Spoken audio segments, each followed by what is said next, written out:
So இன்றைக்கி நம்ம advent of European invasion in India. So இந்த சீரீஸ் எப்படின்னாக்கா, நம்ம டிஎன்பிஎஸ்சி சிலபஸ் இருக்குது. ஸோ குரூப் 1ஓட மெயின்ஸோட சிலபஸ் இருக்குது. ஸோ அந்த குரூப் 1ஓட மெயின்ஸ் சிலபஸில் டெய்லி ஒரு டாபிக்ஸ் எடுக்கிறோம். ஸோ அந்த டாப்பிக்கை நான் ஆல்ரெடி அதுக்குள்ளே எல்லா நோட்ஸும் நான் கம்பைல் பண்ணி கிரிப்ஸாக கம்பைல் பண்ணி அதை நான் ரீட் பண்ணிவிட்டு அதை செட்டிங்லாம் பண்ணிவிட்டு நான் உங்களுக்கு ஒவ்வொரு டாப்பிக்காக நான் எக்ஸ்பிளைன் பண்ணி நான் வீடியோ போடுறேன். ஸோ இதனில் அடிஷ்னலாக இதோட மைண்ட் மேப்பும் முடிஞ்சாக்கா மைண்ட் மேப்பு அதில் அடிஷ்னலாக ஏதாவது ஃப்ளோ சார்ட், மைண்ட் மேப் இதெல்லாம் ஆட் பண்ணி ஈஸியாக சிம்பிளிஃபைடாக புரிகிற அளவுக்கு என்னால் முடிஞ்ச அளவுக்கு நான் நடத்துகிறேன். ஸோ வாங்க பார்க்கலாம். இப்போ ஃபஸ்ட்டு நம்ம இந்தியன் ஹிஸ்ட்ரியில் ஃபஸ்ட்டு டாபிக் பார்த்துட்டோம் அப்படின்னா, இந்தியன் ஹிஸ்ட்ரியில் first line advent of European invasion in India. So இதுதான் இந்தியன் ஹிஸ்ட்ரியோட மெயின்ஸோட சிலபஸில் first art and Indian history and culture, Indian கல்ச்சரில் இருக்கிற ஃபஸ்ட்டு லைனு. சரி, ஓகே.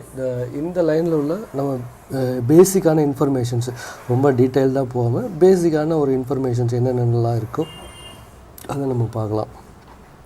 ஸோ இதில் பார்த்துட்டிங்கன்னா advent of European invasion in India. சரி, okay. The advent of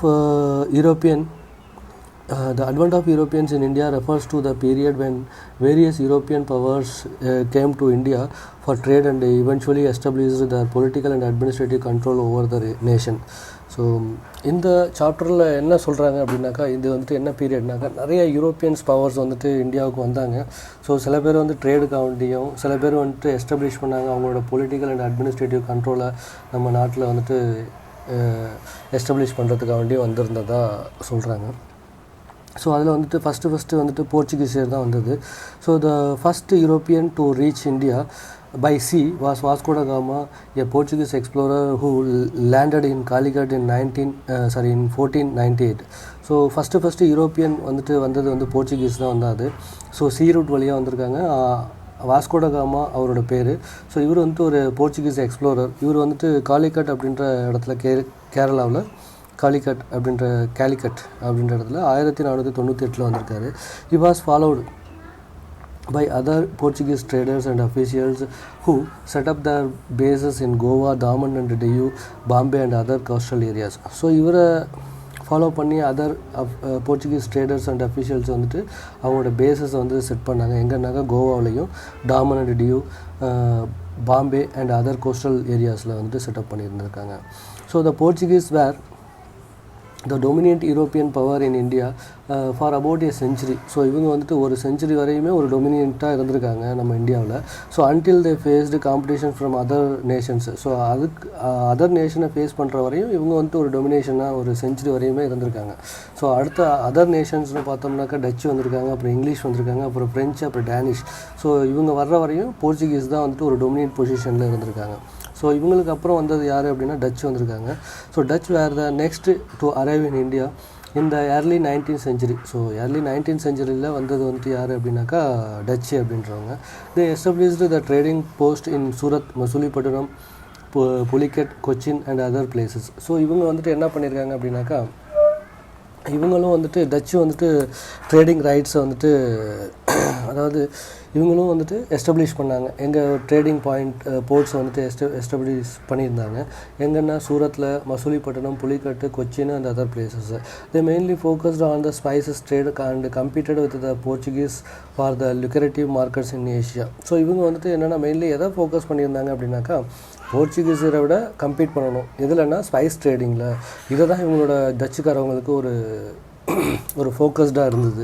so the Dutch were more successful than the Portuguese in Indonesia and Ceylon. So இவங்க இந்தியாவை விட போர்ச்சுகீசியர்கள் எல்லா இடத்துலையும் இருந்தாங்க. பட் ஆனால் இவங்க மோர் சக்ஸஸ்ஃபுல்லாக எங்கே இருந்தாங்கன்னா இந்தோனேஷியா அண்ட் சிலோனில் இருந்தாங்க. But they gradually last there influence in India to English. So இவங்க கொஞ்சம் கொஞ்சமாக இங்கிலீஷ்கிட்ட இவங்க இவங்களோட இன்ஃப்ளூயன்ஸ் இங்கிலீஷ் வந்ததுக்கப்புறம், இந்தியாவில் இங்கிலீஷ் வந்ததுக்கப்புறம் இவங்களோட இன்ஃப்ளூயன்ஸ் குறைய ஆரம்பிச்சிது. அதுக்கப்புறம் நெக்ஸ்ட் இங்கிலீஷ் வந்தாங்க. So English came to India in 1600. So 1600 தான் இந்தியாவில் வந்தாங்க. when Queen Elizabeth I granted a royal charter to the English East India Company, a joint stock company of merchants and adventure. So இவங்க English East India company வந்துட்டு 1600 வந்தாங்க. Queen Elizabeth ஒன்று வந்துட்டு ஒரு grand அவங்க வந்து கொடுக்குறாங்க, ராயல் சார்ட்டர் யாருக்கிட்டனாக்கா இங்கிலீஷ் ஈஸ்ட் இந்தியா கம்பெனிகிட்ட கொடுத்து அவங்க வந்துட்டு ஒரு மெர்ச்சண்டாகவும் ஒரு அட்வென்ச்சரியஸாகவும் வந்துட்டு நம்ம இந்தியாவுக்கு வந்துட்டு வர்றாங்க. So the company setup its first factory in Surat in 1612. So 1912 சூரத்தில் தான் வந்துட்டு English East India company first ஒரு ஃபேக்ட்ரியை வந்துட்டு ஸ்டார்ட் பண்ணுறாங்க. After obtaining permissions from the Mughal emperor Jahangir. So ஜஹாங்கீரோட பர்மிஷனுக்கு அப்புறம் ஃபேக்ட்ரி வந்து சூரத்தில் 1612 இவங்க வந்துட்டு செட்டப் பண்ணுறாங்க. The company expanded its trade and influence in India by establishing more factories and ports in Madras, Bombay, Calcutta and other places. So இந்த கம்பெனி என்ன ஆகுது அப்படின்னாக்கா நிறைய ட்ரேடு அப்புறம் இன்ஃப்ளூயன்ஸ் நிறையா இருந்தது, எக்ஸ்பேண்ட் ஆகிட்டே இருந்தது. எங்கள் இந்தியாவில்னா எங்கெங்கே ஃபேக்ட்ரிஸ்லாம் அதிகமான ஃபேக்ட்ரிஸு போர்ட்ஸ்லாம் வந்துட்டு எஸ்டாப்ளிஷ் பண்ணுறாங்க. ஸோ எங்கெங்கெல்லாம் பார்த்துட்டோம்னா மெட்ராஸில், அதுக்கப்புறம் கேலிக்கட்டுக்கு அப்புறம் மெட்ராஸு, பாம்பே, கல்கத்தா அப்புறம் அதர் பிளேசஸில் கொஞ்சம் கொஞ்சமாக இவங்க வந்துட்டு இவங்களோட இன்ஃப்ளூயன்ஸும் இப்போது ட்ரேடிங் பர்சன்டேஜும் அதிகமாகிட்டே வந்துட்டுருக்கு. The company was engaged in wars alliances with various Indian rulers and other European powers especially in French. So இவங்க இந்த கம்பெனி என்ன ஆகுது அப்படின்னாக்கா நிறைய வார்ஸை வந்துட்டு என்கேஜில் இருக்காங்க. ஸோ அப்புறம் அலைன்சஸும் வந்துட்டு வேரியஸ் இந்தியன் ரூலர்ஸோட அலைன்சஸ் வச்சுருக்காங்க. அப்புறம் அதர் யூரோப்பியன் பவரோட அலைன்சஸ் வாரும் வந்துட்டு வச்சுக்கிட்டு இருக்காங்க. ஸோ எஸ்பெஷலி அதில் வந்துட்டு ஸ்பெஷலாக பார்த்துட்டோம் அப்படின்னாக்கா ஃப்ரெஞ்சுக்காரவங்களோட அதிகமான வார் அண்டு அலைன்சஸ் வந்துட்டு வச்சுட்டு வந்ததாக சொல்கிறாங்க. ஸோ நெக்ஸ்ட்டு வந்துட்டு பார்த்திங்கன்னா இங்கிலீஷ்க்கு இப்போ வந்துட்டு ஃப்ரெஞ்சு வர்றாங்க. ஸோ ஃப்ரெஞ்சு வந்துட்டு அரைவ்டு இன் இந்தியா இன் 1664. ஸோ 1600 இங்கிலீஷ் வந்தாங்க. ஸோ 1460 ஸோ 17th செஞ்சுரியில் வந்துட்டு டச்சு வந்தாங்க. So 1498 Portuguese. ஓகேவா. ஸோ ஃப்ரெஞ்சு வந்துட்டு 1664 இந்தியாவுக்கு வர்றாங்க. So when queen Elizabeth 14 founded the French East India Company. So queen Elizabeth 14 அப்படிங்கிறவங்க வந்துட்டு ஒரு ஃப்ரெஞ்ச் ஈஸ்ட் இந்தியா கம்பெனின்னு ஒன்று க்ரியேட் பண்ணி அது மூலியமாக வந்துட்டு இந்தியாவுக்கு வர்றாங்க. இந்த company established its head quarter in Pondicherry and also had settlements in Chandernagore, Mahe, Karaikal and Yanam. இந்த கம்பெனி வந்துட்டு இதோட ஹெட் குவார்ட்டர்ஸ் வந்துட்டு எங்கே செட் பண்ணுறாங்கன்னா பாண்டிச்சேரியில் தான் ஃபஸ்ட்டு ஹெட் குவார்ட்டர் வந்துட்டு செட் பண்ணுறாங்க. ஸோ அதனில் ஆல்சோ ஹேட் செட்டில்மெண்ட்ஸ், அதுக்கப்புறம் இவங்க வந்துட்டு செட்டில்மெண்ட் வந்துட்டு also had settlements in Chandernagore. So சந்திரநகரில், மாகியில், காரைக்காலில், ஏனாமில் இங்கெல்லாம் இவங்களோட செட்டில்மெண்ட் வந்துட்டு இவங்க வைக்கிறாங்க. So French were the main rivals of English in India for most the 18th century. ஸோ 18th செஞ்சுரியில் ஃப்ரெஞ்சுக்கு அதாவது மெயினான எதிரி யாராக இருந்தாங்கன்னாக்கா இங்கிலீஷ் தான் இருந்தாங்க. ஸோ தே ஃபைட் 4 wars, 4 வாரம் வந்துட்டு இங்கிலீஷ் கூட வந்துட்டு ஃபைட் பண்ணுறாங்க. கர்நாடிக் வார்ஸு பிட்வீன் 1746 அப்புறம் 1763 இந்த டியூரேஷனில் கர்நாடிக் வார் இவங்க வந்துட்டு ஃபைட் பண்ணுறாங்க. In which resulted defeated the French and supremacy the English. So இவங்க வந்துட்டு ஃப்ரெஞ்சு இந்த கர்நாடிக் வார் 1746 1766 வரல ஃப்ரெஞ்சு வந்துட்டு இங்கிலீஷ் கூட சண்டை போட்டு அவங்க வந்துட்டு அவங்க வந்து தோல்வி அடைஞ்சதுக்கப்புறம் இப்போ மெயினாக இருக்கிறது யார் பார்த்திங்கன்னா இங்கிலீஷ் தான் இருக்காங்க. ஸோ அதுக்கப்புறம் Danish. So Danish were the last major European power to come to India in 1616 வர்றாங்க. ஸோ 1616 வந்தது வந்துட்டு டேனிஷ் தான். ஸோ ஆக்சுவலாக பார்த்தோம்னா இங்கே 1664 ஃப்ரெஞ்சு வர்றாங்க. ஸோ அப்புறம் பார்த்தோம்னாக்கா ஃப்ரெஞ்சு தான் லாஸ்ட்டாக இருக்கும்னு நினைக்கிறேன். ஸோ இங்கே வந்துட்டு தப்பாக வருது. ஸோ 1616 தான் வந்துட்டு 16 வர்றது யாருன்னா டேனிஷ் வர்றாங்க. Though they established the trading ports in Tranquebar, Serampore, Nicobar island and other places. இவங்க வந்துட்டு இவங்களோட போர்ட்ஸ் வந்துட்டு ட்ரேடிங் போர்ட்ஸ் வந்துட்டு எஸ்டாப்ளிஷ் பண்ணுறாங்க. ட்ராங்குபர், அதுக்கப்புறம் Serampore, Nicobar islands and other பிளேசஸில். They are never a serious threat to the other European powers and eventually sold their settlement to the English or French. So இவங்க வந்துட்டு எந்த ஒரு யூரோப்பியன் பவருக்கும் வந்துட்டு ஒரு த்ரெட்டாகவே இல்லை. ஸோ அதுக்கப்புறம் ஃபைனலாக இவங்க என்ன பண்ணிட்டாங்கன்னா இவங்களோட செட்டில்மெண்ட் எல்லாத்தையும் இங்கிலீஷ்கிட்டையும் ஃப்ரெஞ்சுக்கிட்டையும் விட்டுட்டு போயிடுறாங்க. So advent of Europeans in India had a profound impact on social, political economic and cultural aspect of Indian culture society. So இவங்க யூரோப்பியன்ஸ் வந்ததுக்கப்புறம் நிறைய இம்பேக்டை க்ரியேட் பண்ணாங்க நம்மளோட பொலிட்டிக்கல் சொசைட்டியில் உள்ள இந்தியன் சொசைட்டியில் உள்ள பொலிட்டிக்கலாக இருக்கட்டும், எக்கனாமிக்காக இருக்கட்டும், சோசியலாக இருக்கட்டும், கல்ச்சராக இருக்கட்டும், எல்லாத்துலேயும் நிறைய இம்பேக்டையும் சேஞ்சஸையும் வந்துட்டு இம்ப்ளிமெண்ட் பண்ணிட்டு போயிட்டாங்க. It marked the beginning of colonialism, imperialism and modernization in India. So இவங்க வந்துட்டு கலோனியலிசம் மட்டும் பண்ணலை, இம்பீரியலிசம் மட்டும் பண்ணல, மாடர்னைசேஷனும் வந்துட்டு பண்ணாங்க. It also led to the emergence of new forms of resistance, nationalism and identity among the Indians. So இவங்க வந்துட்டு நிறைய விஷயத்த வந்துட்டு இந்தியா கூட வந்துட்டு நிறைய ஃபார்ம் ஆஃப் ரெசிஸ்டன்ஸையும் நேஷ்னலிசம் ஐடென்டிட்டியும் விட்டுட்டு போயிட்டதா சொல்கிறாங்க. அதுக்கப்புறம் பார்த்திங்கன்னா what was the impact of European colonialism on India. So என்னென்ன இம்பேக்ட்லாம் இருக்குது அப்படின்னு பார்த்துட்டோம்னா கலோனியலிசத்தில் யூரோப்பியன் வந்ததுக்கப்புறம் இந்தியாவில்னா European colonialism had a profound impact on India in various aspect. Some of the main இம்பேக்ட்ஸ்னு பார்த்துட்டோம்னா எக்கனாமிக் இம்பேக்ட். ஸோ இவங்க வந்துட்டு இதில் எக்கனாமிக்காக நம்ம என்னென்னலாம் இம்பேக்ட் பண்ணிட்டு போயிட்டாங்க அப்படின்னாக்கா, the British introduced several changes that had far reachings effect on the Indian economy. So ஜென்ரலாக பார்த்துட்டோம்னாக்கா நிறைய பிரிட்டிஷ் வந்து இன்ட்ரடியூஸ் செவரல் சேஞ்சஸ் வந்துட்டு பண்ணிட்டாங்க. ஸோ அதனால் நிறைய எஃபெக்ட் ஆகிடுச்சு, இந்தியன் எக்கனாமிஸ் ரொம்ப அடி வாங்க ஆரம்பிச்சிச்சு.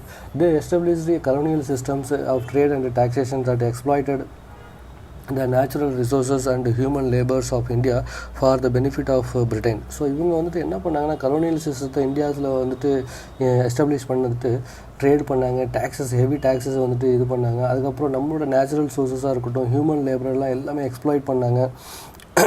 அது யாரோட பெனிஃபிட்காண்டி, பிரிட்டனோட பெனிஃபிட்காண்டி. ஸோ எக்ஸ்ப்ளாய்ட் அப்படின்றது பார்த்துட்டிங்கனாக்கா தனது ஆதாயத்திற்காக ஒன்றை நேர்மையற்ற முறையில் பயன்படுத்தி அல்லது ஒருவரை நேர்மையற்ற முறையில் நடந்துறது தான், அதுதான் வந்துட்டு எக்ஸ்ப்ளாய்ட். ஸோ இவங்க வந்துட்டு நம்மளோட நேச்சுரல் ரிசோர்ஸஸை, ஹியூமன் லேபரை வந்துட்டு எக்ஸ்ப்ளாய்ட் பண்ணிவிட்டு அவங்களோட பெனிஃபிட்காண்டி பண்ணதாக சொல்கிறாங்க. அதுக்கப்புறம் they also டிஸ்ட்ரப்டட் the traditional industries and handcraft of India by imposing heavy duties and tariffs of Indian goods and flooding the market with cheap British goods. So இவங்க வந்துட்டு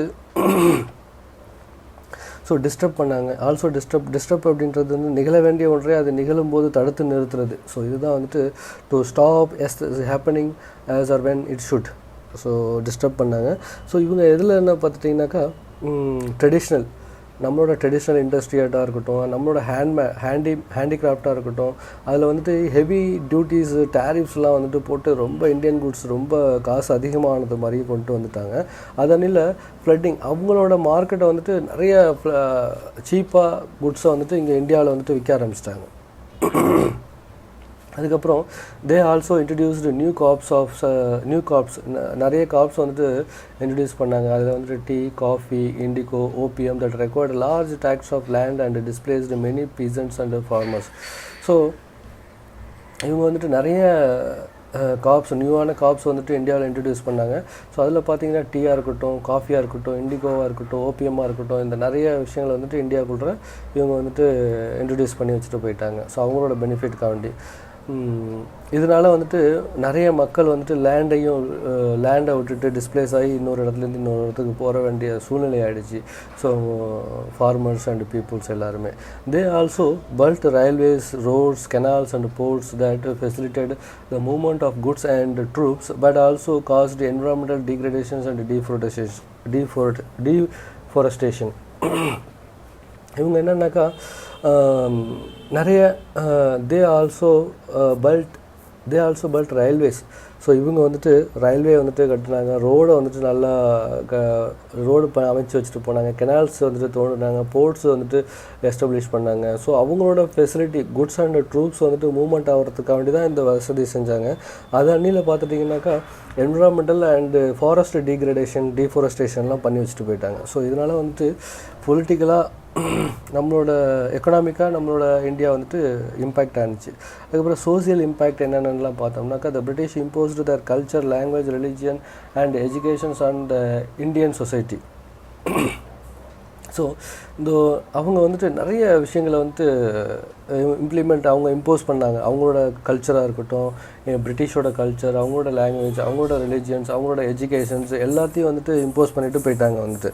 so they created a new class of westernised elites. They created a new class of westernized elites who were educated in English and served as the intermediaries between the British and the masses.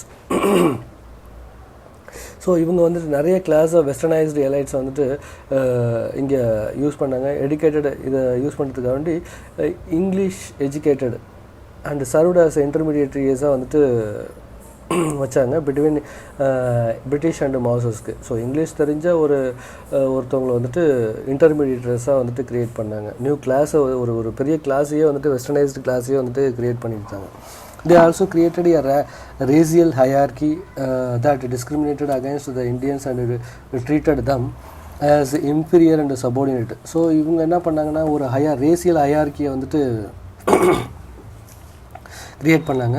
So அதுக்கப்புறம் நமக்கு வந்துட்டு discriminate பண்ணாங்க. இந்தியன்ஸுக்கு discriminate பண்ணிவிட்டு அவங்க வந்துட்டு ஒரு சுப்பீரியராகவும், அவங்க வந்துட்டு ஒரு இன்ஃபீரியராகவும், அவங்க வந்துட்டு அண்ட் சபோர்டினேட்டாக நம்மளை வந்துட்டு ஒரு இன்ஃபீரியராகவும் நம்மளை வந்துட்டு ஒரு சபோர்டினேட்டாகவே வச்சுருந்தாங்க. அதுக்கப்புறம் they also interfered with the social customs and tradition of India, such as the caste system and the status of women, practice of sati, widow immolations and child marriage. So இவங்க வந்துட்டு நம்மளோட சோசியல் கஸ்டம் அண்ட் ட்ரெடிஷனில் interfere பண்ணாங்க. ஸோ அதில் முக்கியமான விஷயம்னாக்கா caste system, status of women, practice of sati, child marriage. So இதில் எல்லாத்துலேயுமே இவங்க வந்து இன்வால்வ் ஆகி இன்டர்ஃபியர் ஆகி எல்லாத்தையும் சேஞ்ச் பண்ண ஆரம்பித்தாங்க. They also introduced new laws and institutions that affected the family structures, property, rights, inheritance and personal laws of different communities. They also introduced. So இவங்க வந்துட்டு புது விதமான லாஸையும் வந்துட்டு இன்ஸ்டிடியூஷனையும் வந்துட்டு இன்ட்ரடியூஸ் பண்ணாங்க. ஸோ அது வந்துட்டு நம்ம இந்தியன் ஃபேமிலியோட ஸ்ட்ரக்சரையும் நம்ம இந்தியன் ஃபேமிலியோட வந்துட்டு property rights, inheritance laws, personal law எல்லாத்தையுமே வந்துட்டு டிஃப்ரெண்ட் கம்யூனிட்டிஸ்க்கு உள்ளவங்களை வந்துட்டு அஃபெக்ட் பண்ணிச்சு வந்துட்டு. ஸோ இன்ஹெரிட்டன்ஸ் அப்படின்னு பார்த்துட்டோம்னா மரபுரிமையாக ஒன்றை பெறுதல். ஸோ இன்ஹெரிட்டன்ஸ் அப்படிங்கிறது நம்ம மரபு வழியாக வர்றது தான் பாரம்பரிய உடைமை அப்படின்னு சொல்கிறாங்க. ஸோ இதுதான் inheritance. So inheritance law and personal லாவை வந்துட்டு இவங்க வந்து அஃபெக்ட் பண்ணாங்க. அப்புறம் பொலிட்டிக்கல் இம்பேக்ட் என்னென்னலாம் பார்த்தோம்னாக்கா the British established a centralized and bureaucratic administrations that controlled all aspects of governance in India. So இவங்க என்ன பண்ணாங்கன்னாக்கா ஒரு சென்ட்ரலைஸ்டு அண்ட் பியூரோக்ராட்டிக் அட்மினிஸ்ட்ரேஷனை வந்துட்டு கண்ட்ரோல் பண்ணுறதுக்காக வேண்டி இந்தியா கவர்னன்ஸை வந்துட்டு கண்ட்ரோல் பண்ணுறதுக்காக வேண்டி இவங்க எஸ்டாப்ளிஷ் பண்ணியிருந்தாங்க. They abolished autonomy and sovereignty of the native states and prince and brought them under the direct and indirect control.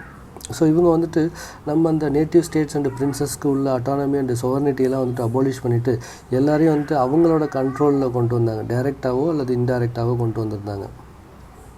அதுக்கப்புறம் they also suppressed any form of resistance and rebellions against the authority, such as the revolt of 1857, the Indian national movement and various tribal uprisings. So இவங்க வந்துட்டு நிறைய விஷயங்கள் resistance, ரெபல்யூஷன்ஸ், அவங்க அத்தாரிட்டிக்கு இடையாக உள்ள அவங்களோட பிரிட்டிஷ்க்கு அகேன்ஸ்டாக உள்ள ரெசிஸ்டன்ஸ், ரெபல்யூஷன்ஸ் எல்லாமே சப்ரஸ் பண்ணாங்க வந்துட்டு. அதில் முக்கியமான விஷயங்கள் பார்த்துட்டோம்னா revolt of 1857, Indian national movement, அதுக்கப்புறம் அதர் ட்ரைபல் அப்ரைசிங்ஸ் அப்படின்னு சொல்கிறாங்க. ஸோ அதில் வந்துட்டு த ரிவோல்ட் ஆஃப் 1857 என்னென்னு பார்த்துக்கலாம். பேசிக்காக The revolt of 1857 இதை வந்துட்டு ஃபர்ஸ்ட் வார் ஆஃப் இண்டிபெண்டன்ஸ்னு சொல்கிறாங்க. Was a major uprising in India against the rule of British east India company. So revolt of 1857 வந்துட்டு இது வந்துட்டு ஃபஸ்ட்டு வார் ஆஃப் இந்தியன் இண்டிபெண்டன்ஸ்னு சொல்கிறாங்க. அதுக்கப்புறம் அது ஒரு பெரிய அப்ரைசிங், இந்தியாவில் உள்ள பெரிய அப்ரைசிங்காக இருந்துச்சு அகேன்ஸ்ட் பிரிட்டிஷ் ரூலுக்கு அகேன்ஸ்டாக, ஈஸ்ட் இந்தியா கம்பெனிக்கு அகேன்ஸ்டாக. ஸோ விச் ஃபங்க்ஷன்ட் ஆஸ்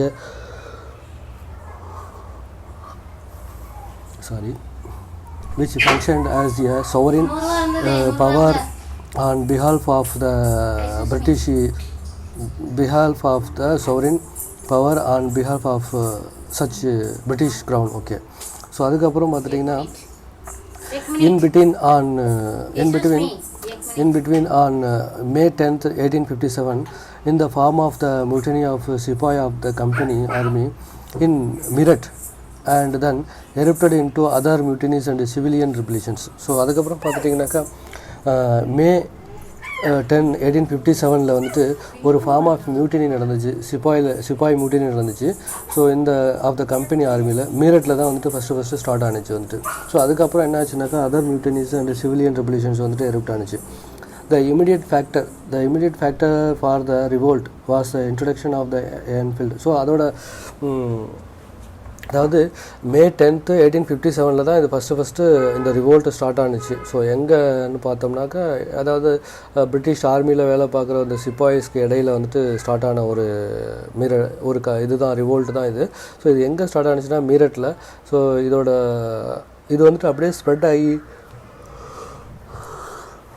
ஒரு சிவிலியன் ரெவல்யூஷனாகவும் இது வந்துட்டு ஸ்ப்ரெட் ஆகிடுச்சு. Okay, the immediate factor for the revolt was the immediate factors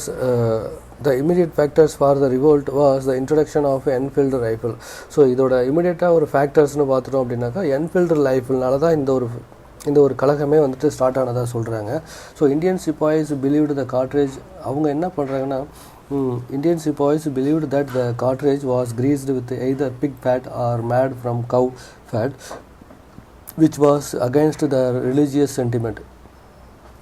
so Indian sepoys என்ன பிலீவ் பண்ணுறாங்கனாக்கா வந்துட்டு கார்ட்ரேஜ் இருக்குது, ராயல் என்ஃபீல்டு ரைஃபிளோட கார்ட்ரேஜ் இருக்குது. அந்த கார்ட்ரேஜ் வந்து க்ரீஸ் பண்ணும்போது அது வந்துட்டு எதில் ஆயிருக்குனாக்கா பிக் ஃபேட்டு இல்லைன்னா கவ் ஃபேட்டு மூலியமாக ஆகிருக்கிறதாகவும் அது வந்துட்டு அவங்களோட ரிலீஜியஸ் சென்டிமெண்ட்டுக்கு அகேன்ஸ்டாக இருக்கிறதாகவும் நினச்சி தான் இந்த கழகமே ஸ்டார்ட் ஆனதாக சொல்கிறாங்க. ஸோ அதுக்கப்புறம் இந்தியன் நேஷனல் மூமெண்ட்ஸ் அப்படின்னா என்னென்னு பார்த்துக்கலாம். So Indian national movement refers to the mass movement that emerged in India during the colonial period against the British rule. So Indian national movement அப்படின்றது என்னென்னா ஒரு மாசான ஒரு மூமெண்ட்டு. ஸோ அது வந்துட்டு இந்தியாவில் தான் நடந்துச்சு during the colonial period against British ரூலுக்கு அகேன்ஸ்டாக வந்துட்டு. So it was the result of the rise in Indian consciousness and nationalism. So இதனால் வந்துட்டு என்ன ஆச்சுனாக்கா இந்தியன் நேஷ்னலிசம் கன்சைஸ்னஸ் வந்துட்டு ரைஸ் ஆக ஆரம்பிச்சிச்சு. ஸோ அதுக்கப்புறம் the movement begin in the later half of the 19th century and was led by the various political parties and organizations including the Indian National Congress which was formed in December 1885. So இந்த movement வந்துட்டு எப்போ start ஆனிச்சு அப்படின்னாக்கா 19th century, half of the 19th century தான் start ஆனது. அதுக்கப்புறம் இதை வந்துட்டு லீட் பண்ணது வந்துட்டு பார்த்திங்கனாக்கா வேரியஸான பொலிட்டிக்கல் பார்ட்டிஸ் ஆர்கனைசேஷன் வந்துட்டு இதை லீட் பண்ணியிருக்காங்க. ஸோ எஸ்பெஷலி பார்த்தோம்னாக்கா இந்தியன் நேஷனல் காங்கிரஸ் தான் இதை வந்துட்டு லீட் பண்ணதாக சொல்கிறாங்க. ஸோ அந்த இந்தியன் நேஷனல் காங்கிரஸ் எப்போ வந்துட்டு எஸ்டாப்ளிஷ் ஃபார்ம் பண்ணது அப்படின்னு பார்த்தீங்கன்னா December 1885 தான் வந்துட்டு ஃபார்ம் பண்ணியிருக்காங்க. The movement helped to unite disparate peoples and social groups into one nation, shaping an important period of Indian history. இந்த மூமெண்ட் வந்துட்டு ஹெல்ப் பண்ணுச்சு. ஸோ இந்த மூமெண்ட் வந்துட்டு எந்த விஷயத்துக்கு ஹெல்ப் பண்ணுச்சுன்னா மக்கள் எல்லாம் ஒன்றா சேர்ந்து யூனிட்டியாக ஒரு சோசியல் குரூப்பாக வந்துட்டு ஒரு நேஷனாக வந்துட்டு இருக்கணும். ஸோ இம்பார்ட்டன்ட் பீரியட் இந்த ஒரு பீரியடில் ஒரு ஷேப் கொடுத்துச்சு, ஒரு இம்பார்ட்டண்டான ஒரு பீரியடில் ஷேப்பாக கொடுத்துச்சு இந்தியன் ஹிஸ்ட்ரியில் அப்படின்னு சொல்கிறாங்க. They also divided the Indian society along religious, linguistic, regional and communal lines to weaken their unity and strength. அதுக்கப்புறம் அது மட்டும் இல்லாமல் ஃபஸ்ட்டு வந்துட்டு இந்த மூமெண்ட் வந்துட்டு ஹெல்ப் பண்ணிச்சு, எல்லோரும் ஒத்துமையாக இருக்கிறது, சோசியல் குரூப்பாக இருந்து ஒரு நேஷனாக வந்துட்டு ஃபார்ம் பண்ணுறதுக்கு இது யூஸ்ஃபுல்லாக இருந்தாலும் அதே சமயத்தில் வந்துட்டு டிவைடும் ஆனிச்சு இந்தியன் சொசைட்டி. ஸோ எதாவது விஷயத்துலனாக்கா ரிலீஜியஸ் பேஸ்லேயும், லிங்குவிஸ்டிக் பேஸஸ்லேயும், ரீஜனல் பேஸஸ்லேயும், அப்புறம் கம்யூனல் லைன்ஸ் பேஸஸ்லேயும் டிவைட் ஆகி கடைசியாக அது வந்துட்டு அதோட ஸ்ட்ரென்த் வந்துட்டு ரொம்ப வீக்காகவும் யூனிட்டி வந்து குறைஞ்சதாகவும் ஆயிடுச்சு. அதுக்கப்புறம் they also exploited the existing rivalries and conflicts among different groups and maintained their dominance. So இவங்க வந்துட்டு நிறைய எக்ஸ்ப்ளாய்ட் பண்ணாங்க. they also exploited existing rivalries and conflict among the different group to maintain their dominance. So இவங்க வந்துட்டு நிறைய விஷயங்கள் போயிட்டு இருந்தது. they also exploited அவங்க விஷயத்துக்குள்ளே, அதாவது இந்தியன் டொமினன்ஸ்குள்ளேயே வந்துட்டு நிறைய விஷயங்கள் கன்ஃப்ளிக்ட் ரிவலரிஸ் போயிட்டு இருந்தது. அதை அவங்க வந்துட்டு எக்ஸ்ப்ளாய்ட் பண்ணிக்கிட்டாங்க. The impact of European colonialism and India was not entirely negative. However, it also had some positive effect இருந்துச்சு. So Indian impact of European colonialism இந்தியாவில் உள்ள, அதாவது யூரோப்பியன்ஸ் இந்தியாவில் வந்து நிறைய தப்பான விஷயங்கள் தான், நெகட்டிவான ஒரு விஷயங்கள் தான் வந்திருக்கு அப்படின்னு பார்த்தது இல்லாமல் ஒரு நல்ல விஷயங்களும் நடந்தது அப்படின்ற மாதிரியும் சொல்கிறாங்க. ஸோ அதில் என்னென்ன நல்ல விஷயங்கள்லாம் அப்படின்னு பார்க்கலாம். ஸோ ஃபஸ்ட்டு பார்த்திங்கன்னா மாடர்னைசேஷன். ஸோ அதில் வந்துட்டு த British introduced modern ideas, technologies, institutions and values to India that helped in it's development and progress. So இவங்க வந்துட்டு நிறைய மாடர்ன் ஐடியாஸை கொண்டு வந்தாங்க, இந்தியாவுக்குள்ள டெக்னாலஜியை கொண்டு வந்தாங்க, மாடர்ன் டெக்னாலஜி, மாடர்ன் இன்ஸ்டிடியூஷன்ஸ் வந்து கொண்டு வந்தாங்க, மாடர்ன் வேல்யூஸை வந்துட்டு இந்தியாவுக்கு கொண்டு வந்தாங்க. ஸோ அதனால் வந்துட்டு இந்தியா டெவலப் ஆகிறதுக்கும் ப்ராக்ரஸ் ஆகிறதுக்கும் வந்துட்டு இது ரொம்ப ஹெல்ப்ஃபுல்லாக இருந்துச்சு. They also exposed India to it's global trends and movements that influenced its intellectual, cultural and artistic spheres. So இது வந்துட்டு இந்தியாவை என்ன பண்ணுதுன்னா குளோபல் ட்ரெண்டுக்கு மூமெண்ட்டுக்கு கொண்டு போகிறதுக்கு, ஒரு குளோபல் லெவலில் கொண்டு போகிறதுக்கு இந்தியாவை இது வந்துட்டு ஒரு யூஸ்ஃபுல்லாக இருந்தது அப்படின்றாங்க. ஸோ எக்ஸ்போஸ் அப்படின்னு பார்த்துட்டிங்கனாக்கா to show us that is usually hidden to tell us that has been kept secret. ஸோ வழக்கமாக மறைபொருளாக உள்ள ஒன்றை வெளிப்படுத்துறது, இதுதான் வந்துட்டு எக்ஸ்போஸ். ஸோ அதுக்கப்புறம் they also contributed to the growth of educations, health care, science, literature, journalism, law and democracy in India. So இவங்க அது மட்டும் இல்லாமல் வந்துட்டு நிறைய விஷயங்களில் கண்ட்ரிபியூட் பண்ணியிருந்தாங்க. நம்மளோட க்ரோத்துக்காண்டி நிறைய விஷயங்களில் வந்துட்டு இம்ப்ரூவ்மெண்ட்டாக இருந்துச்சு. ஸோ அதில் என்னென்னு பார்த்தீங்கன்னா எஜுகேஷனில் நிறைய இம்ப்ரூவ்மெண்ட் இருந்துச்சு, ஹெல்த் கேரில் நிறைய இம்ப்ரூவ்மெண்ட் இருந்துச்சு, அதுக்கப்புறம் science, literature, journalism, law and democracy எல்லா விஷயத்துலேயும் நிறைய க்ரோத் இருந்ததாக சொல்கிறாங்க இந்த மாடர்னைசேஷன் மூலியமாக. அதுக்கப்புறம் நேஷ்னலிசம் என்ன, so the British rule also stimulated a sense of nationalism among the Indians who realised their common identity, history and destiny. So இவங்க இந்த பிரிட்டிஷ்க்கு எதிராக இருந்ததுனால நிறைய சென்ஸ் ஆஃப் நேஷ்னலிசம் வந்துட்டு மக்களிடையே வந்துட்டு இந்தியன்ஸுக்கு வர ஆரம்பிச்சிச்சு. ஸோ எல்லாருக்கும் ஒரு காமனான ஒரு ஐடென்டிட்டி, காமனான ஹிஸ்ட்ரி அண்ட் கல்ச்சரை வந்துட்டு ரியலைஸ் பண்ண ஆரம்பித்தாங்க வந்துட்டு. ஸோ ஸ்டிமுலைஸ்டுனாக்கா ஸ்டிமுலேஷன் அப்படின்றதுனா make us feel interested and excited about us, ஒன்று குறித்து ஒருவர் ஆர்வமும் உணர்வு கிளர்ச்சியும் கொள்ள செய்கிறது, ஒருவரின் ஆவாவை தூண்டுறது. சரி, ஓகே, இதுதான் வந்துட்டு ஸ்டிமுலேஷன்ஸ் அப்படின்னு சொல்கிறது. They also developed a sense of pride in their cultures, heritage and civilisation. இவங்க வந்துட்டு டெவலப் பண்ணியிருந்தாங்க. ஸோ இவங்க டெவலப் பண்ணாங்க எதுலன்னாக்கா ப்ரைடு, நம்ம கல்ச்சர் மேலே உள்ள ஒரு ப்ரைடை வந்துட்டு கொண்டு வர்றதுக்கு, ஹெரிட்டேஜ், சிவிலைசேஷன்ஸ், இதில் உள்ள சென்ஸை வந்துட்டு இம்ப்ரூவ் பண்ணுறதுக்கு இவங்க யூஸ்ஃபுல்லாக இருந்துச்சு. இவங்க வந்ததுனால யூஸ்ஃபுல்லாக இருந்துச்சு. They also formed various political parties, organizations and movement that demanded self-rule, independence and democracy from the British. So இவங்க வந்துட்டு ஃபார்ம் பண்ணாங்க various political parties, organisation and மூமெண்ட்டை இவங்களே ஃபார்ம் பண்ணதுனால அதுக்கப்புறம் நம்ம அதை யூஸ் பண்ணி நம்ம செல்ஃப் ரூல் வேணும், இண்டிபெண்டன்ஸ் வேணும், டெமோக்ரஸி வேணும் அப்படின்றத அவங்கள்ட்டேருந்து நம்ம வேணும் அப்படின்ற ஒரு விஷயத்தையும் இது உதவியாக இருந்துச்சு. They also forged alliances with other anti colonial forces across Asia and Africa to fight against imperialisms. So ஃபோக் அப்படின்றது என்னென்னாக்கா place where object are made by heating and shaping metals. So கொள்ளுதல், உலோகத்தை காய்ச்சி உருப்படுத்திய பொருள்களை தயாரிக்கும் இடம் ஃபோக். இதான் வந்துட்டு ஃபோக் அப்படின்னு சொல்கிறாங்க. ஸோ இதனாலே வந்துட்டு நம்ம வந்துட்டு இந்த அதர் தே ஆல்சோ ஃபோக்டு அலைன்சஸ் வந்து வச்சுருந்தாங்க அதர் ஆன்டி கலோனியல் ஃபோர்ஸஸ் கூட வந்துட்டு நம்ம வைக்கிறதுக்கு across Asia and Africa to fight against imperialism. இது நமக்கு வந்துட்டு உதவியாக இருந்ததாக சொல்கிறாங்க. So who are some famous Indian leaders during this period. So இந்த பீரியடில் ஃபேமஸான இந்தியன் லீடர்ஸ் யார் அப்படின்னு சொல்லி பார்த்தோம்னா தேவர் many famous Indian leaders who fought for India's freedom from British rules during this period. Some யாருனாக்கா Mahatma Gandhi 1869லேருந்து 1948 வரையும் இவர் வந்துட்டு இருந்தார். He was the most influential leaders of the Indian national movement and the pioneer of non-violence and civil disobedience as methods of resistance. So இவர் வந்துட்டு ஒரு மோஸ்டான influential லீடர்னு சொல்லலாம் Indian national மூவ்மெண்ட்லேயும். இவர் வந்துட்டு non violence and civil disobedience மெத்தடில் வந்துட்டு ஒரு பாயனியர் அப்படின்னு கூட சொல்லலாங்க, முதன்மை பெற்றவர் அப்படின்னு கூட சொல்லலாம் அப்படின்றாங்க. He led many mass campaigns such as non-cooperation movement, salt march, அப்புறம் அந்த quit India movement, civil disobedience movement. So Gandhiji வந்துட்டு பார்த்தோம்னா நிறைய மாஸ் கேம்பெயின்ஸ் வந்துட்டு லீட் பண்ணியிருக்காரு. ஸோ அதில் என்னென்னலாம் பார்த்தோம்னா non cooperation movement, salt march, அதுக்கப்புறம் quit India movement, civil disobedience movements, இதெல்லாம் வந்துட்டு இவர் லீட் பண்ண ஒரு கேம்பெயின் during the periodல. So he also advocated the communal harmony, social justice, self reliance. இவர் வந்துட்டு அட்வொகேட் பண்ணியிருந்தார், கம்யூனல் ஹார்மனி இருக்கணும், சோசியல் ஜஸ்டிஸ் வந்துட்டு வேணும், செல்ஃப் ரிலையன்ஸ் வேணும் அப்படின்றது. he is widely regarded as a father of nations. So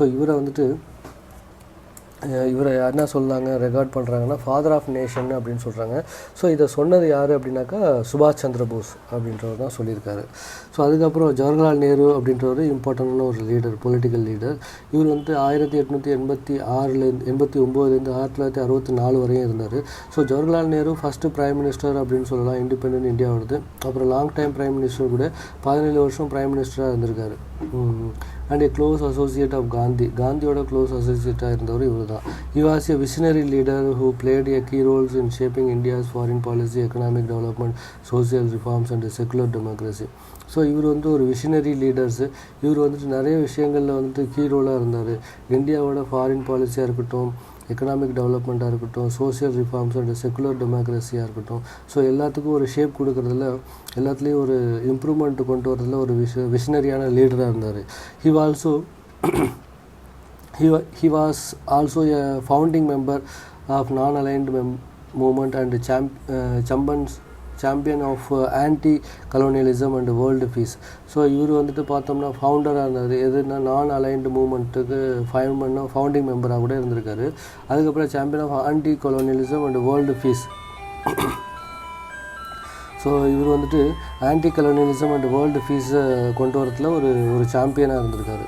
so next பார்த்தோம்னா சுபாஷ் சந்திர போஸ் 1897லேருந்து 1945 வரையும் இவர் வந்து இருந்திருக்காரு. So he was a radical nationalist who opposed Gandhi's non-violent approach and advocated for armed struggles against British rule.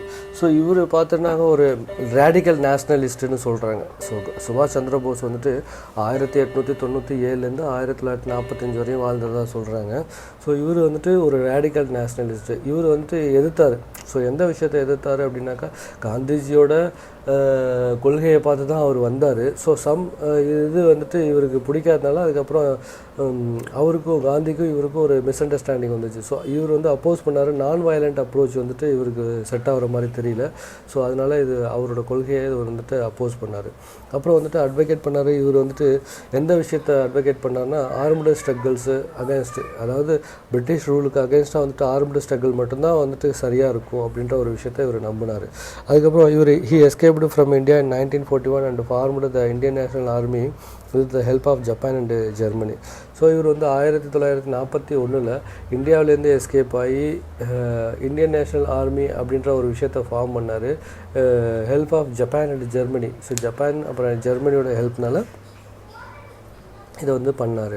So he led the Indian National Army in several battles against the British forces in South East Asia and India. So நிறைய battles வந்துட்டு British ஃபோர்ஸஸ்க்கு அகேன்ஸ்டாக இவர் வந்துட்டு lead பண்ணியிருக்காரு. இவர் வந்துட்டு நேதாஜி அப்படின்னு பாப்புலராக வந்துட்டு சொல்லுவாங்க. ஸோ அதுக்கப்புறம் பகத்சிங் 1907லேருந்து 1931 1907லேருந்து 1931 வரையும் வாழ்ந்தது தான் வந்துட்டு பகத்சிங் அப்படின்றவர். இவரை பற்றி ஒரு பேசிக்கான informations. So he was a revolutionary socialist. இவர் வந்துட்டு ஒரு ரெவல்யூஷனரி சோசியலிஸ்ட்டு. அதுக்கப்புறம் who was inspired Marxist and anarchist ideas. இவர் வந்துட்டு ஒரு பகத்சிங்கை வந்துட்டு ஒரு ரெவல்யூஷனரி சோசியலிஸ்ட்டுன்னு சொல்கிறாங்க. அவர் வந்துட்டு யாரால் எந்த ஒரு விஷயத்தினால இன்ஸ்பயர்டாக இருந்தார் அப்படின்னா மார்க்சிஸ்ட் அண்ட் அனார்ச்சிஸ்ட் ஐடியாஸ்னால வந்துட்டு inspire ஆகிருந்தார். He was involved in several acts of violence against the British official and institutions such as Lahore conspiracy case, the Central Legislative Assembly bombing and Sounder murder. So இந்த விஷயத்துலலாம் இவர் involve ஆகியிருந்தார். He was involved several act of violence, நிறைய வயலன்ஸில் இவர் வந்துட்டு several act of வயலன்ஸில் வந்துட்டு இன்வால்வ் ஆகியிருந்தார் பிரிட்டிஷ் அஃபிஷியல் அண்ட் இன்ஸ்டிடியூஷனுக்கு எதிர்த்து. அதில் முக்கியமான விஷயங்கள்னு பார்த்துட்டோம்னா லாகூர் கான்ஸ்பிரசி கேஸ் ஒன்று, ரெண்டாவது சென்ட்ரல் லெஜிஸ்லேட்டிவ் அசம்பிளி பாம்பிங்கு, அதுக்கப்புறம் சவுந்தர்ஸ் மர்டர்ஸ். ஸோ இதெல்லாம் இவரோட இம்பார்ட்டண்டான வயலன்ஸ் அப்படின்னு சொல்லலாம் பிரிட்டிஷ்க்கு. அதுக்கப்புறம் he was hanged by British along with his comrades Rajguru and Sukhdev. So இவர் வந்து தூக்கிலிடப்பட்டார். யார் மூலியமானா பிரிட்டிஷருக்கு மூலியமாக இடப்பட்டார். இவரோட சேர்த்து வந்து ராஜ்குரு அண்ட் சுக்தேவ் அப்படின்ற 2 கம்ரோடர்ஸ் இவங்களோட தோழர்களையும் வந்துட்டு தூக்கிலிட்டாங்க. He is considered martyr and symbol of courage and sacrifice. So இவர் வந்துட்டு ஒரு தியாகி, வீர தியாகி, உயிர் பெற்ற வீர தியாகி அப்படின்னு சொல்கிறாங்க. ஸோ இவர் வந்துட்டு ஒரு கரேஜ் அண்டு சாக்ரிஃபைஸ் பண்ண சிம்பிளை வந்துட்டு இது காமிக்குது. அப்புறம் ராணி லக்ஷ்மிபாய். ஸோ இவங்க வந்துட்டு 1828 1858 வரையும் வாழ்ந்துருக்காங்க. So she was the queen of Jhansi who lead rebellions against British rule during the revolt of 1857. So 1857 ஒரு ரிவோல்ட் நடக்குது. அந்த பிரிட்டிஷர்ஸ்க்கு எதிர்த்து ஒரு ஒரு ஒரு கிளர்ச்சி ஏற்படுது. அந்த கிளர்ச்சியை வந்துட்டு தலைமை தாங்கினது யார் அப்படின்னாக்கா ராணி லக்ஷ்மிபாய் அப்படின்றவங்க தான். இவங்க யார் அப்படின்னா ஜான்சியோட queen. So he fought bravely against the British forces and defended her fort until her death in battle. So இவங்க வந்துட்டு என்னென்னா ரொம்ப வீரமங்கை அப்படின்னு சொல்லலாம் வந்துட்டு. ஸோ பிரிட்டிஷ் ஃபோர்ஸஸ்க்கு எதிர்த்து வந்துட்டு ரொம்ப வீரமாக வந்துட்டு போரிட்டாங்க. அவங்களோட இந்த ராணி லக்ஷ்மிபாய் உயிரோட இருக்கிற வரையும் இவரோட நாட்டையும் இவரோட போர்ட்டையும் வந்துட்டு டிஃபெண்ட் பண்ணிட்டு இருந்தாங்க. She is regarded as one of the first female freedom fighters and an iconic of women's empowerment. So இந்த பெண்மணி ராணி லக்ஷ்மிபாய் வந்துட்டு என்னன்னாக்கா ஃபஸ்ட்டு ஃபீமேல் ஃப்ரீடம் ஃபைட்டராக இருந்திருக்காங்க. ஸோ அதுதான் வந்துட்டு ஒரு ஐகானிக் இம்ப்ரெஷனை வந்துட்டு க்ரியேட் பண்ணுறது உமன் எம்பவர்மெண்ட்டுக்கு. So who are some famous British officials during this period. So யாரெல்லாம் வந்துட்டு ஃபேமஸ் அட்மினிஸ்ட்ரேட்டிவ் அஃபிஷியல்ஸ் அப்படின்னு பார்த்தோம்னா இந்த டயத்தில் உள்ள ஃபேமஸான அட்மினிஸ்ட்ரேட்டிவ் அஃபிஷியல்ஸ் யார் அப்படின்றத பார்த்துடலாம். Some of the famous British officials who served in India during the British rules யாருன்னாக்கா வாரன் ஹேஸ்டிங் இருந்திருக்காரு 1732 1818 வரையும். He was the first Governor General of Bengal from 1773 to 1785.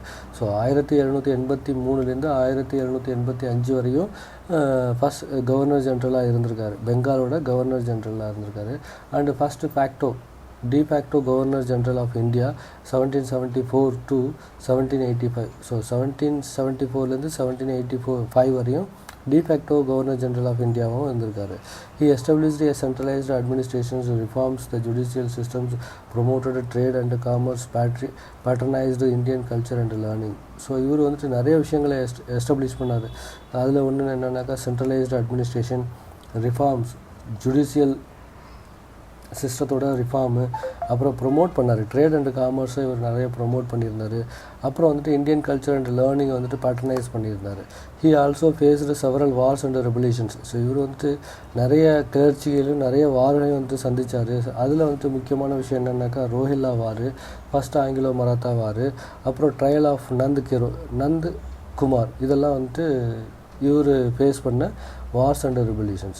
He was impeached by the British Parliament for alleged corruption and tyranny but was acquitted after a long trial.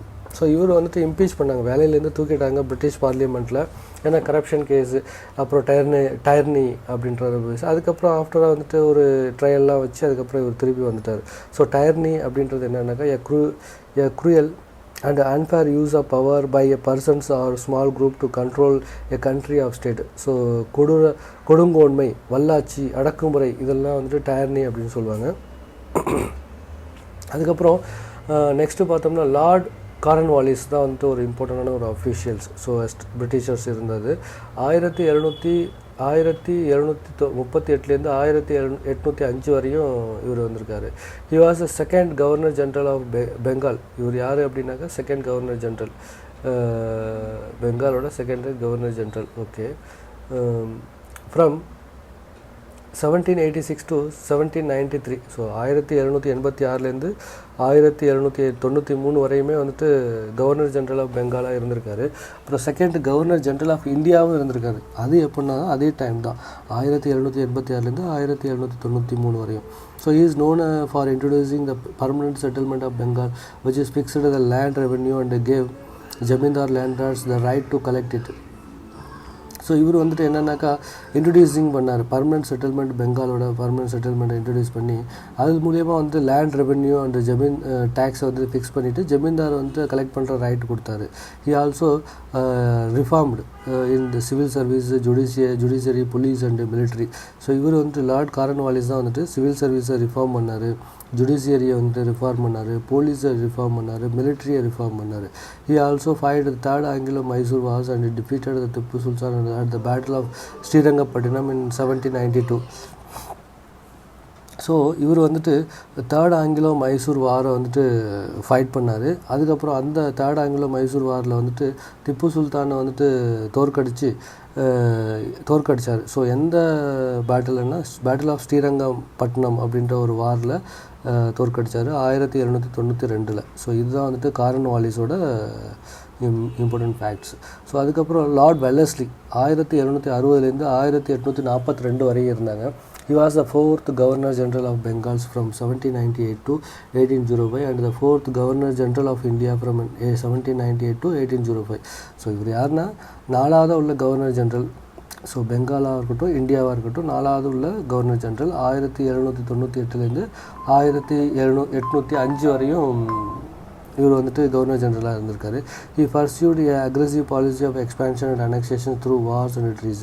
இவர் வந்துட்டு அக்ரெசிவான பாலிசிஸாக இருக்கட்டும் அதெல்லாம் வந்துட்டு expansion பண்ணுறதுக்கும் டெரிட்டரியை அனெக்ஸ் பண்ணுறதுக்கும் ட்ரீட்டி அதுக்கப்புறம் யூஸ் பண்ணியிருந்தார். He fight fourth Anglo-Mysore wars and killed Tipu Sultan in 1799.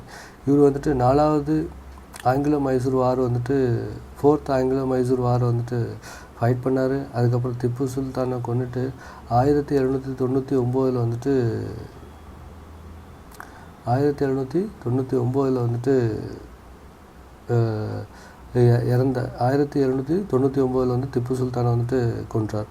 So he also defeated in Marathas in the second Anglo Maratha war in 1803. So இது ஒரு வந்துட்டு மராத்தா வந்துட்டு தோற்கடித்தார். எதுலன்னா second Anglo Maratha war 1803. He also establish Fort William college in Calcutta for training civil servant.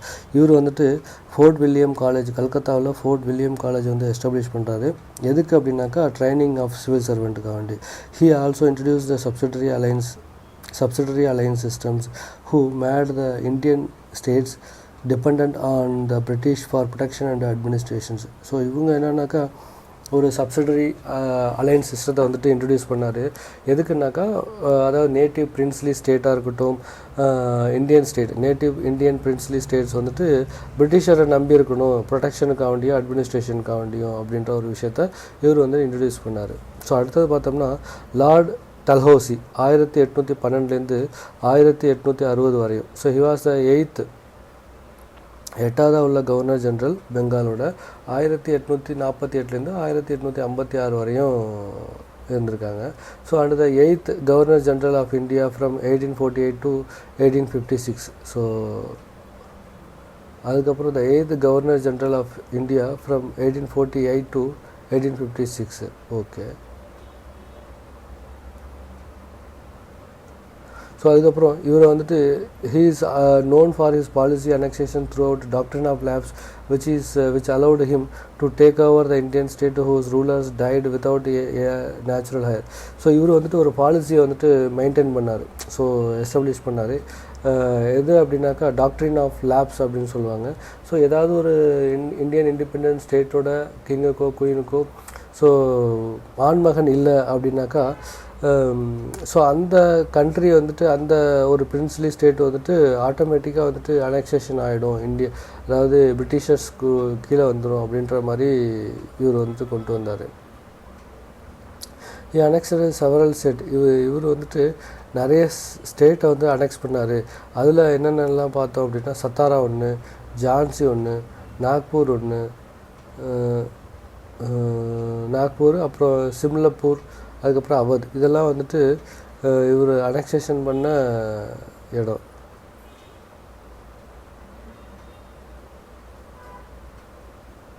So அதுக்கப்புறம் he also introduced several reforms and modernization measures such as இவர் ரயில்வேயை கொண்டு வந்தார், telegraph, postal service, public works, education, law, இது எல்லாத்துலேயும் வந்துட்டு modernisation ரிஃபார்ம்ஸை வந்துட்டு கொண்டு வந்தார். he also abolished the practice of sati and female infanticide. So sati and female இன்ஃபான்டிசைட்டை வந்துட்டு லார்ட் டல்ஹௌசி தான் வந்துட்டு பேன் பண்ணார்.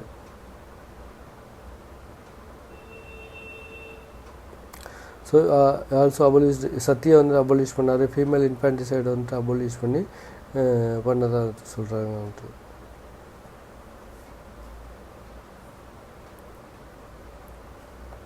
So okay, his policy were seen as oppressive and exploitative by many Indians and contributed to the outbreak of revolt 1857. So இவரோட policy பார்த்தோம்னா ரொம்ப அப்ரெசிவாகவும் அக்ரெசிவாகவும் எக்ஸ்ப்ளாய்டேஷனாகவும் இருந்துச்சு many இண்டியன்ஸ்க்கு. So அதனாலேயே வந்துட்டு 1857 ரிவோல்ட் வந்துட்டு வரதுக்கு காரணமாக இருந்ததாக சொல்கிறாங்க. ஸோ அதுக்கப்புறம் லார்ட் கேனிங், இவர் தான் வந்துட்டு 1812 1862 வரையும் இருந்தார். So he was the last Governor General of India from 1856 to 1858 and the first Viceroy of India from 1858 to 1862. So 1856 to 1858 வரையும் கவர்னர் ஜென்ரலாக இருந்தார் லார்ட் கார்ன்வாலிஸ், கவர்னர் ஜென்ரலாக இருந்தார். அப்புறம் வந்துட்டு வைஸ்ராயாக வந்துட்டு எப்போனா 1857 1862 வரையும் இருந்தாங்க. he faced the revolt of Lord Canning தான் வந்துட்டு 1857 ரிவோல்ட் வந்து ஃபேஸ் பண்ணார், which was the widespread uprising against British rule by the Indian soldiers and civilians.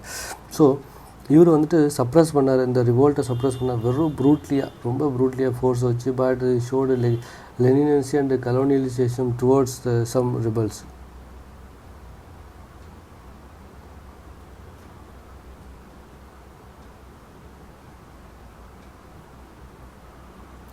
So lord Canning வந்துட்டு 1858 1862 வரையும். ஓகே, ஸோ இவர் ரொம்ப கொடுமையாக வந்துட்டு இந்த 1857 ரிவோல்ட் வந்து அடக்குனாருன்னு சொல்கிறாங்க. he also implemented Government of India Act 1858. So 1858 Government of India Act வந்து இம்ப்ளிமெண்ட் பண்ணுறாரு, which transferred the power East India Company to Britain Crown. So 1858 east government of India ஆக்டை க்ரியேட் பண்ணி பவரை வந்துட்டு ஈஸ்ட் இந்தியா கம்பெனிட்டேருந்து க்ரௌனுக்கு, British க்ரௌனுக்கு கொடுத்தது வந்துட்டு இவர் தான், இவரோட டயத்தில் தான். he also introduced several reforms in administration, finance, education, law and defence. So நிறைய விஷயத்தில் இவங்க வந்துட்டு அட்மினிஸ்ட்ரேஷன் ரிஃபார்ம்ஸ் கொண்டு வந்திருக்காரு, இன்ட்ரடியூஸ் பண்ணியிருக்காரு. ஸோ அதுக்கப்புறம் ஈஸ்ட் இந்தியா கம்பெனி அப்படின்றது என்ன அப்படின்றது நம்ம ஒரு பேசிக்கான ஒரு இன்ஃபர்மேஷன் கொடுத்து இதோட முடிச்சுக்கலாம். So the East India company was a British joint stock company that was formed 1600 to trade with East and South East Asia and India. So 1600 form பண்ணப்பட்டது தான் பிரிட்டிஷ் ஈஸ்ட் இந்தியா கம்பெனி. எதுக்கு அப்படின்னாக்கா அவங்க வந்துட்டு formed to trade with ஈஸ்ட்டுக்கு வந்துட்டு trade வந்துட்டு வேணும் அப்படின்றதுக்காண்டியும், சவுத் ஈஸ்ட் ஏசியா அண்ட் இந்தியாவில் வந்துட்டு வேணும் அப்படின்றதுக்காண்டி இவங்க வந்துட்டு உருவாக்குனது தான் East India company. It was granted a royal charter by, இவங்க வந்துட்டு கிராண்ட் பண்ணாங்க, ராயல் சார்ட்டரை வந்துட்டு கிராண்ட் பண்ணாங்க. யார் மூலியமாக? குயின் எலிசபெத் I மூலியமாக. That gave a monopoly over the trade with East Indies. So வந்துட்டு குயின் எலிசபெத் I மூலியமாக ஒரு சார்ட்டர் வந்துட்டு வாங்கிட்டு வந்து அது மூலியமாக ஒரு மோனோபொலியை வந்துட்டு மெயின்டைன் பண்ணி ட்ரேட் பண்ணாங்க ஈஸ்ட் இண்டீஸ் கூட. It gradually expanded activities influence in India and other regions, becoming involved in political, war, administration and annexations. So taxations. So இவங்க வந்துட்டு ஃபஸ்ட்டு வந்துட்டு ட்ரேடுக்காண்டி வந்து கொஞ்சம் கொஞ்சமாக அவங்களோட இன்ஃப்ளூயன்ஸ் ஆக்டிவிட்டீஸ் எக்ஸ்பேண்ட் பண்ணி ஃபைனலாக அவங்க வந்துட்டு பொலிட்டிக்ஸ், வார், அட்மினிஸ்ட்ரேஷன் அண்ட் டாக்ஸேஷனில் வர ஆரம்பிச்சிட்டாங்க. It also had a own army and navy that fight against the local rulers and other European powers. இவங்க வந்துட்டு ஒரு ஓன் ஆர்மி அண்ட் நேவி வச்சுருந்தாங்க. ஸோ அது மூலியமாக வந்துட்டு Indian rulers and other Europeans வந்துட்டு பவரை வந்துட்டு வார் பண்ணிக்கிட்டு இருந்தாங்க.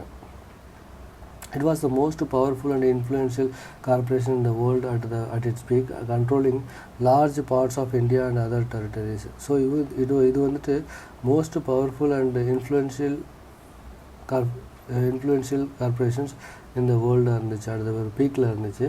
controlling large parts of India and other territories. Okay, it also played a major role in the spread of British culture, commerce, imperialism in Asia.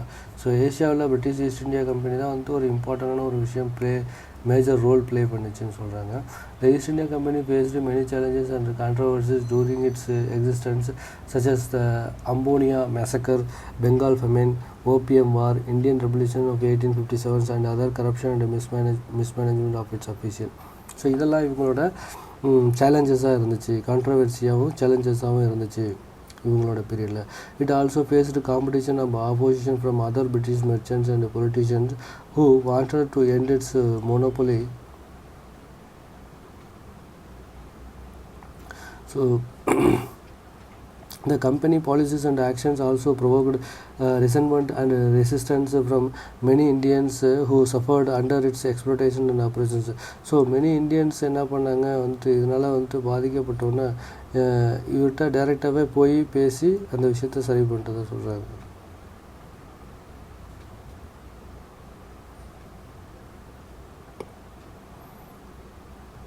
So the company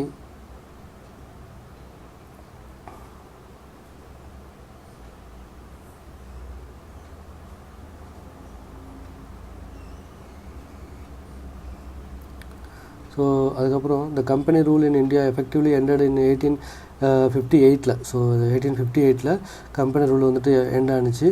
so அதுக்கப்புறம் வந்துட்டு இந்த British crown take over the administration of India after the Indian revolution 1857. 1857 இந்த Indian ரெவல்யூஷனுக்கு அப்புறம் British crown தான் வந்துட்டு charge எடுத்துக்கிட்டாங்க, direct administrative control charge. The company dissolved 1874 after losing most of its assets and power. So most of the assets and பவரை வந்துட்டு 1874 இந்த company வந்து இழந்துச்சு. So அதனாலே இந்த கம்பெனி வந்து டிசால்வ் ஆகிடுச்சு. ஸோ இது வந்துட்டு இம்பார்ட்டன்ட் ஃபேக்ட்ஸ். ஸோ அதுக்கப்புறம் பார்த்துட்டிங்கன்னா மைண்ட் மேப். ஸோ இதை எப்படி ஞாபகம் வச்சுக்கலாம் அப்படின்றத மாதிரி பார்த்துக்கலாம். So advent of Europeans in India. So mind map பார்த்துட்டோம்னா போர்ச்சுகீஸ். ஸோ போர்ச்சுகீஸ் தான் ஃபஸ்ட்டு வந்தாங்க. ஸோ இதில் பார்த்திங்கன்னா first keyword first to arrive in 1498 by Vasco da Gama. So Vasco da gamma தான் வந்துட்டு 1498 ஃபஸ்ட் வந்தார். அதுக்கப்புறம் established trading ports in Calicut, Cochin, Goa, Daman, Diu and பாம்பேயில் இவங்க வந்துட்டு ட்ரேடிங் போஸ்ட் வந்து வச்சாங்க. Monopolised spice trading and controlled Indian ஓசோனில் வந்துட்டு கண்ட்ரோல் பண்ணியிருந்தாங்க. Faced resistance from Zamorin of Calicut and Mamluk Sultanate of Egypt.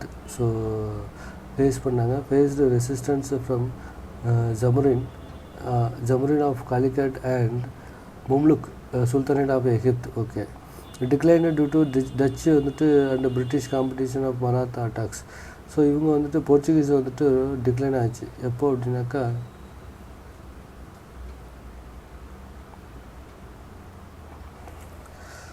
Okay so இவங்க வந்து டிக்ளைன் ஆச்சு. டச்சு அண்ட் பிரிட்டிஷ்காரங்களால போர்ச்சுகீஸில் வந்துட்டு டிக்ளைன் ஆச்சு. அதுக்கப்புறம் டச்சு வந்தாங்க. டச்சு வந்து செகண்டாக வந்தது 1602 by Dutch east India company வந்துட்டு கொண்டு வந்தாங்க. எஸ்டாப்ளிஷ்டு ட்ரேடிங் போஸ்ட் எங்கன்னாக்கா சூரத், மசூலிப்பட்டினம், புலிகேட்டு, கொச்சினில் கொண்டு வந்தாங்க. இவங்க வந்துட்டு மெயினாக ட்ரேடு ஸ்பைசஸ் ட்ரேடு வந்துட்டு ஃபோக்கஸ் பண்ணியிருந்தாங்க. அப்புறம் வந்துட்டு இந்தோனேஷியா அண்ட் சிலோனில் வந்துட்டு டொமினேஷனில் இருந்தாங்க. Faced competition English and French இந்தியாவில் வந்துட்டு காம்படிஷனை கிராஜுவலி லாஸ்ட் ஆகிட்டு அப்புறம் இந்தியாவில் பை 18th century லாஸ்ட் ஆகிட்டாங்க. அதுக்கப்புறம் இங்கிலீஷ் வந்து தேர்டாக வந்தாங்க 1600 by English East India company. Established trading fort வந்துட்டு எங்கன்னா சூரத், மெட்ராஸு, பாம்பே, கல்கத்தாவில் வந்துட்டு ட்ரேடிங் ஃபோர்ட்ஸ் வந்துட்டு ஆரம்பித்தாங்க. வந்துட்டு expanded trade and influence in India by the wars and alliances மூலிமா இன்ஃப்ளூயன்ஸையும் ட்ரேடையும் வந்து expand. Fight with Portuguese, Dutch, French, Mughals, Marathas, Mysore, Sikh. So இவங்க இங்கிலீஷ் வந்துட்டு எல்லாருக்கிட்டையும் வந்துட்டு வார் பண்ணியிருக்காங்க. போர்ச்சுகீஸாக இருக்கட்டும், போர்ச்சுகீஸாக இருக்கட்டும், டச்சாக இருக்கட்டும், டச்சாக இருக்கட்டும், ஃப்ரெஞ்சாக இருக்கட்டும், முகல், மராத்தாஸ், மைசூர், சிக் எல்லார் கூடயும் வந்துட்டு போரிட்டாங்க. Established political and administrative control over India by 19th century over கண்ட்ரோலையும் கொண்டு வந்துட்டாங்க, எடுத்துக்கிட்டாங்க. அப்புறம் அடுத்ததாக பார்த்தீங்கன்னா ஃப்ரெஞ்சு வந்தாங்க. ஸோ ஃப்ரெஞ்சு வந்து 4ஆவது வந்தது 1664 ஃப்ரெஞ்சு ஈஸ்ட் இந்தியா கம்பெனி மூலிமா. எஸ்டாப்ளிஷ்டு ட்ரேடிங் போர்ட்ஸ் பார்த்தோம்னாக்கா பாண்டிச்சேரி, செரங்கனூர், மாஹி, காரைக்கால், ஏனம் இந்த இடத்துலலாம் வந்து எஸ்டாப்ளிஷ் பண்ணாங்க trading port. Main rivals of English பார்த்துட்டோம் அப்படின்னாக்கா இங்கிலீஷோட மெயின் ரிவல்ஸாக ஃப்ரெஞ்சு தான் இருந்தாங்க for most of 18th century. So four Carnatic war with English between 1746 1763 வரையும் கர்நாடிக் வார், 4 கர்நாடிக் வார் வந்துட்டு இவங்க போரிட்டுருக்காங்க. Lost most of the positions and influence in India by treaty of Paris 1763. So treaty of பாரிஸில் எல்லா விஷயத்தையும் இழந்துட்டு 1763 இழந்துட்டாங்க. So impact of European colonialism on India. So என்னென்ன இம்பேக்ட்லாம் க்ரியேட் பண்ணாங்க அப்படின்னு பார்த்தோம்னா எக்கனாமிக், சோசியல், பொலிட்டிக்கல் இம்பேக்ட் இருந்துச்சு. ஸோ எக்கனாமிக்காக வந்துட்டு பார்த்தோம்னா exploited the resources and labours, disruption of traditional industries, introduction of new crops, development of infrastructure, environmental degradation. So எக்கனாமிக்காக என்ன பண்ணாங்கனாக்கா அது நம்மளோட ரிசோர்ஸஸ் அண்ட் லேபரை வந்துட்டு எக்ஸ்ப்ளாய்ட் பண்ணியிருந்தாங்க. டிஸ்ட்ரப்ஷன் ஆஃப் ட்ரெடிஷ்னல் இண்டஸ்ட்ரீஸை வந்துட்டு ட்ரெடிஷ்னல் இண்டஸ்ட்ரியை வந்துட்டு கம்ப்ளீட்டாக கொலாப்ஸ் பண்ணாங்க. அதுக்கப்புறம் நியூ காப்ஸ் வந்துட்டு இன்ட்ரடியூஸ் பண்ணாங்க. அப்புறம் வந்து இன்ஃப்ராஸ்ட்ரக்சரை வந்துட்டு டெவலப் பண்ணாங்க. அதுக்கப்புறம் என்விரான்மெண்டல் டீக்ரேடேஷன் வந்துட்டு டீஃபாரஸ்டேஷன் பண்ணாங்க. அதுக்கப்புறம் சோசியலாக வந்து என்னென்னாக்கா imposition of culture, language, religion, education, creation of westernised elites such elites, racial discrimination, interference with custom traditions, introduction of new law and institutions.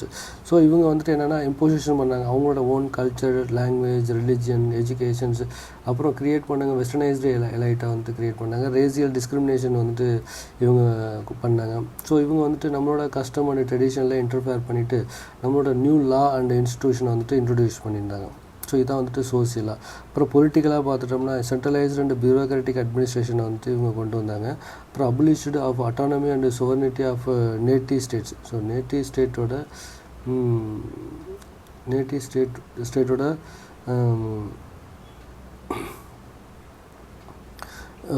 அதாவது sovereignty அண்ட் அட்டானமியை வந்துட்டு அபாலிஷ் பண்ணியிருந்தாங்க. அப்புறம் வந்துட்டு suppression of resistance and revolutions ரொம்ப brutally suppress பண்ணாங்க revolution ரெசிஸ்டன்ஸை. Division of society along with religious, linguistic, அதுக்கப்புறம் regional lines, emergence of nationalism. So இவங்க வந்துட்டு மக்களை வந்துட்டு ரிலீஜியஸ் பேஸ்டாகவும், லிங்குவிஸ்டிக் பேஸ்டாகவும், ரீஜனல் பேசிஸாகவும் அது அவங்களால முடிஞ்ச அளவுக்கு வந்துட்டு ஸ்ப்ளிட் பண்ணி யூனிட்டியாக இருக்கிறதுக்கு விடாமல் பண்ணியிருந்தாங்க. ஸோ இதுதான் வந்துட்டு பொலிட்டிக்கல் பர்ஸ்பெக்டிவில். ஸோ ஐ திங்க் இது வந்துட்டு ஓவராலாக உங்களுக்கு ஓரளவு புரியணும் அப்படின்னு நினைக்கிறேன்.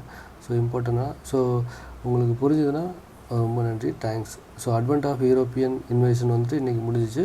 ஸோ நெக்ஸ்ட்டு வந்துட்டு அடுத்த கீவேர்டு பார்த்துட்டோம்னா என்னன்னாக்கா